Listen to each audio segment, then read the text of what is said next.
Hello everyone and welcome back to No Days But Today, a retrospective of the 2005 movie adaptation of the 1996 Tony Award-winning musical Rent. I'm Blake. Let me bring on my beautiful and lovely co-host, my wife, Mandy. How you doing today?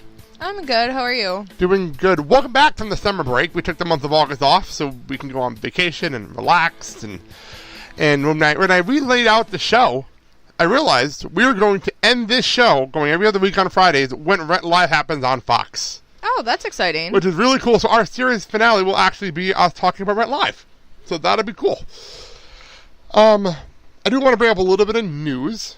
And we'll do a new segment as we get closer to Rent Live. I love to talk about the cast and all the castings and all the rumors, but they don't have anything like that yet. But there was a big news that happened in August that Lin-Manuel Miranda is going to be bringing Tick, Tick, Boom, the original Jonathan Larson musical that was him pretty much writing this to the screen.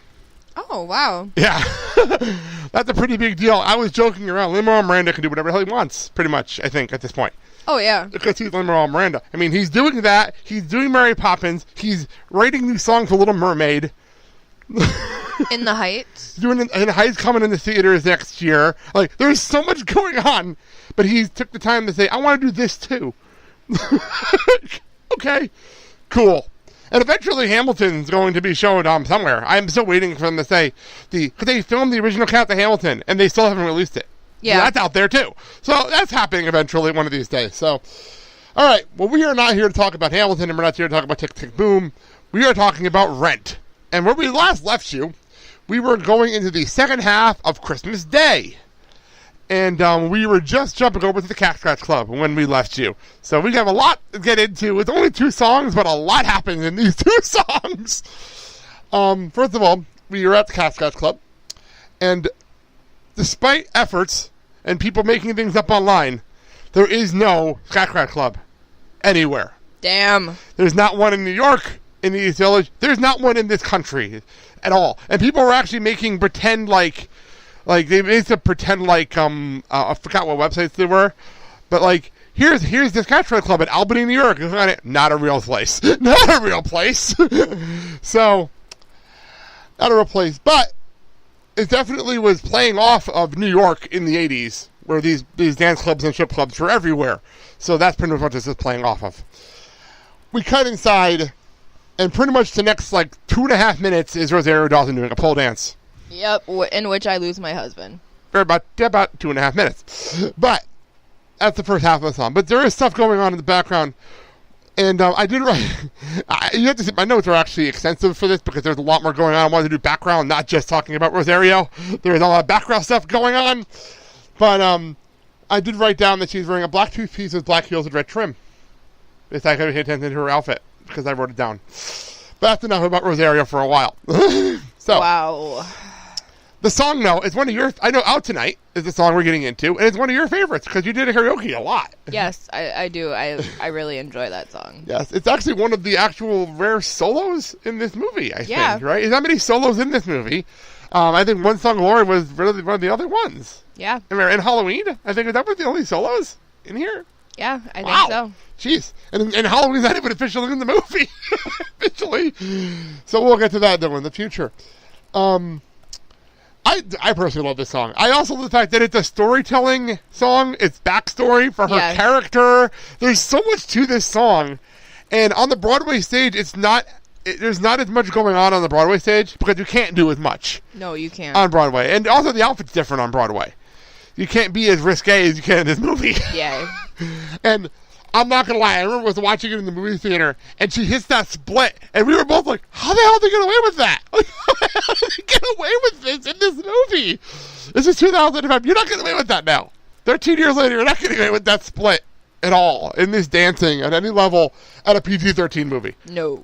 And they didn't have to edit any of this. This was straight up, clean cut from how they sent it to the MPBA. That's crazy when you think about it. It really is. All right, so, as I said, not talking about Rosario completely, I did do a little research on the other girls in this sequence. The girls that are in the background. There are, Yes, there were other girls. Yes, there's 2 girls dancing on the stage with her, and there's 4 girls dancing in cages in the background on the ceiling, which is a really strange setup. But I know what, like, Akaj around here is like that with the cage dancing and everything else. Yes. Guilty. So, I was just saying, I'm asking you. You know the place better than I do. You've got to know with your girls. That's why I'm asking you. I've only been in there. I've actually never been there longer than a couple of minutes to help drunk people leave. I've never actually been there that long. So, all right. I did write them down. And interesting, so many people, this is their only credit. But there are some credits on some of these girls, which is cool. First, the floor dancers. And by the way, I would like to know, I'm not making this. In the actual IMDb, they're listed as floor dancers. Their character names. Floor dancers, we have Sharon Furyo-Young. And she was actually a dancer in Boogie Nights and in Dark Streets. Oh, which is a movie in 2008. Keep that in mind because you're going to get a little repetitive here. And then Liz Ramos was a dancer in CSI Miami for one episode. Was it a trend here? Yes. And Dark Streets, and also in the pilot of Smash. What is Dark Streets? I don't know what it is because it's kind of an indie flick in 2008. Okay. It's an indie flick. And also, she was a regular on a Canadian animated series. Thank you. She was a regular on a Canadian animated series called The Amazing Spies, spelled S-P-I-E-Z. Thank you, Canada, for that spelling. Oh, yeah. As Karen for 3 years. So she's apparently a voice actor in Canada. Oh, wow. That's pretty cool. Kristen Medwick is her only credit. Katie Weber, she actually, and I'm not making this up, it's actually listed as hot waitress in Are We There Yet? The television show Are We There Yet? The 2011 show on Fox for one episode. Wow. And she was also a dancer in Smash for one episode. Yeah, I am sensing a theme. Yeah, and then the other dancers, Angela McCallan, Feliciana Stevenson, and Kim Williams. This is their first movie. And also there was the cat scratch waitresses that were in the background. Yes, there's waitresses, which I thought was pretty amusing. And Damana Fonte and Laura Benanti, this is their first rental. This is their only credits they have on their IMDb page. But still, I wanted to make sure the people in this scene get more credit. Because there are some other dancers in here that do an amazing job in the background of this. So we move on in the song. And again, back to the backstory of her. I love the line. We don't need any money. I always get in for free. You can get in too if you get in with me. Yep. That is a great line. Because it's like, okay, that's backstory. I'm this lady. That's actually where the routine is going on the stage. A lot of the song happens here, which I thought was interesting. We have a lyric change. From Broadway to the movie. Oh, really? A lyric change because of the fact that we didn't do this all in one night, so they had to change the lyric. Oh. And the lyric in the Broadway show was, "We won't be back before it's Christmas Day." You wanna play? Let's run away. We won't be back before it's Christmas Day. But the problem is, it is Christmas Day when she's singing it in this movie, so they say New Year's Day instead.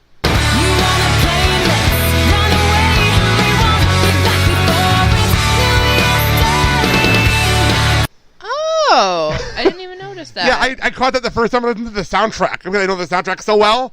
I caught that immediately on the soundtrack. But yeah, and then when it was the movie, it made more sense in context why they had to change the line.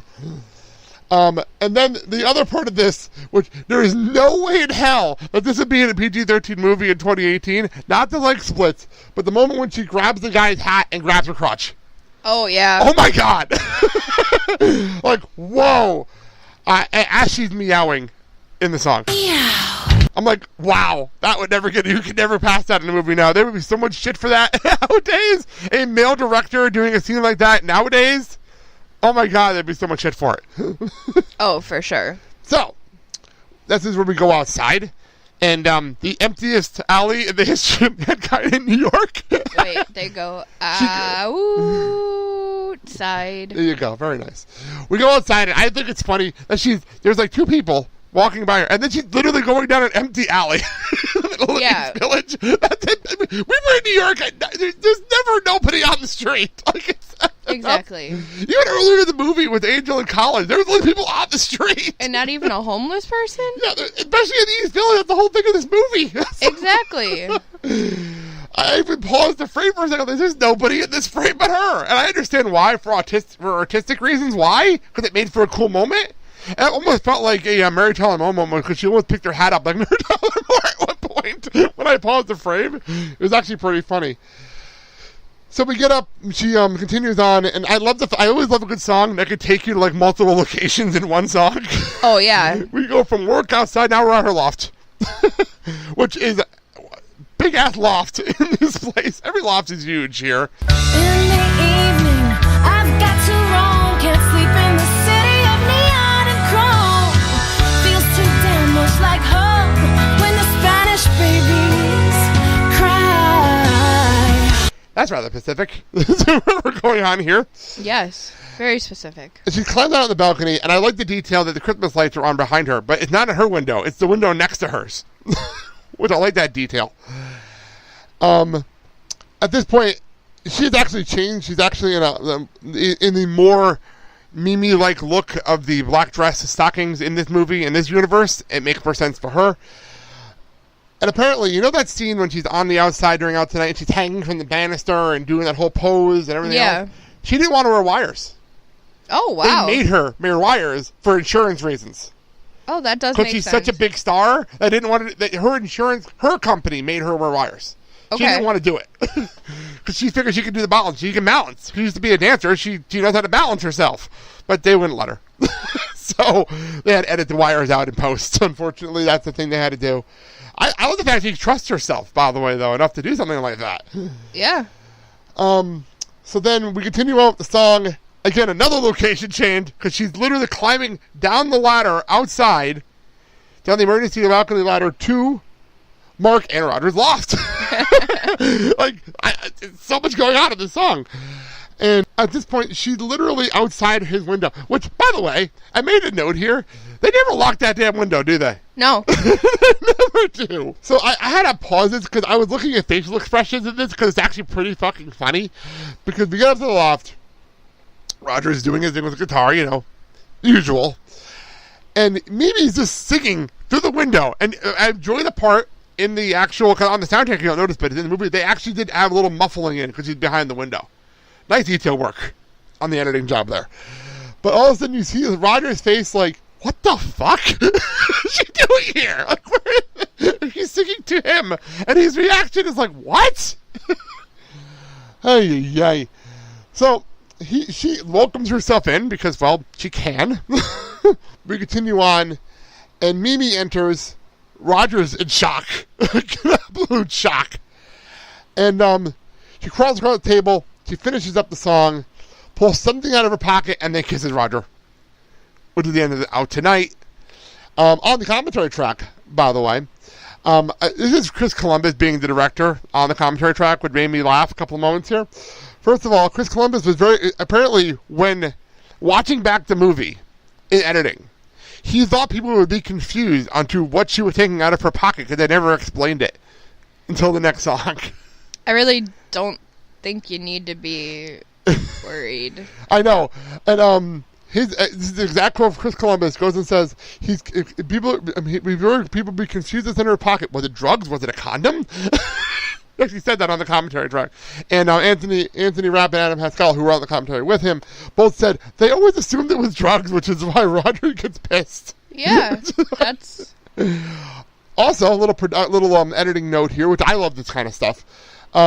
Chris also said that he was trying to figure out a way, because there is no real way to transition between these songs without like an abrupt pause, like in the Broadway show. You can get away with it because it's a pause break and everything else. There's no pause break here. There might be one in the theater you're in, which is no pause break in the movie. So he actually took a little musical interlude from I Should Tell You later on in the movie and put it here to transition between the songs. Oh yeah. Yeah, I didn't catch that at first, but I explained like, let's do it again. I'm like, wow, that's really cool. Because on the soundtrack you don't need that, but in the movie you need it.